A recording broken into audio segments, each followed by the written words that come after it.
Hi, welcome to Try News on Channel 5. Today we're going to be presenting some pretty neat, pretty awesome interactive audio stuff today. And I'm Austin Politowicz. Austin, we talked about this. You can't interrupt me while I'm doing an opening. I told you can't block my creative flow. What do you mean creative flow? You know exactly what I mean. You just said we talked about it. Do you not remember that? You're right. I'm sorry, Austin. I apologize. Anyway. Anyways, I'm Matthew Marrero, and for our first invention today, you probably already heard of it. It's been going on crazy for years now. Guitar Hero, presented by the Harmonix Company. Da-na-na. All right, right now I'm here with Harmonix headquarters, ready to talk about Guitar Hero. So, first question for our viewers. What was the main idea and how did it come about for Guitar Hero? Pretty much the idea kind of just came from trying to mimic real life playing a guitar. So we thought what better way than to, put it and stimulate into a video game. All right, cool. That's awesome. I've enjoyed Guitar Hero myself, and I've played it for hours with everybody, with friends, and it was a good time. Also, what was the purpose behind, what was your drive to bring people to play?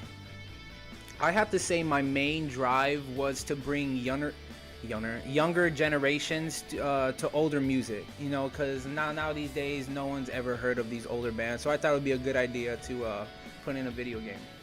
That's cool, sharing the music with the world. Yep, That's awesome. I love it. Great. Now back to you guys in the studio. All right, cool. So we learned some pretty interesting stuff from Guitar Hero today. You ever play Guitar Hero, Austin? Oh, I play. Oh, you play? Oh, I play. Are you a pro at playing? I'm beyond pro. You got those skills? Yeah, Yeah? totally. Cool, me too. All right, so for our next invention, we have DDR, presented by Going to Konami. Konami. All right, right now we're in Konami Studios in Japan. I'm here with one of the original creators of Dance's Evolution. So tell us, what was the intent of how you guys created the game? Well, I was working in Konami, as I am now, in 1996, and I have loved dance all my life. So this idea just struck in my head to create an electronic dance platform for other people to challenge themselves to dance. That was the basic idea. All right, cool. So how does the dance pad work with the game? So the core gameplay involves the player stepping their feet to correspond with the arrows that appear on the screen. That's basically what it is. All right, cool. So I think that's all we have time for, so I guess we'll head back to our studio. All right, now we're back, and man, DDR was probably one of my favorite games when I was little. Me and my sister used to play the heck out of that game. Good times. I once killed a family of 4 playing Dance Dance Revolution. A whole family of 4? A whole family. It was awful. Wow. On other news, I don't know if you're familiar with the Google Doodles on Google homepage, but Google once did Paul Gibson guitar for their homepage, and the people who made that were a couple of engineers of Christopher Horn and Joey Hertz on the Google Doodle team. So we'll go to that.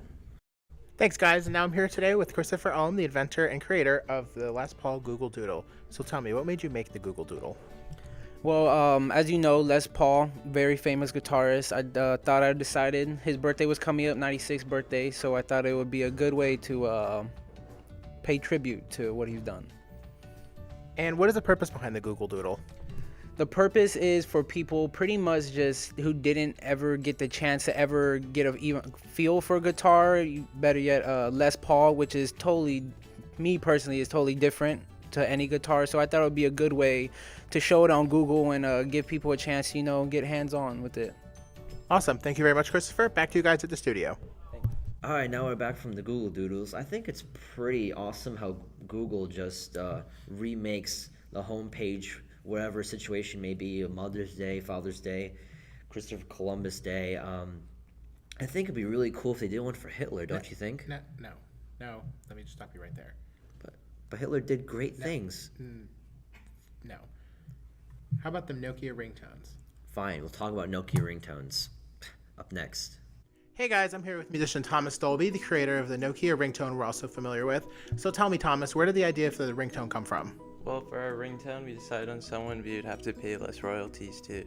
Because if the composer has been dead for over 75 years, you don't have to pay any royalties. So that's how we decided on Grand Vals. It's actually made by an obscure waltz composer and has been the most successful jingle in history.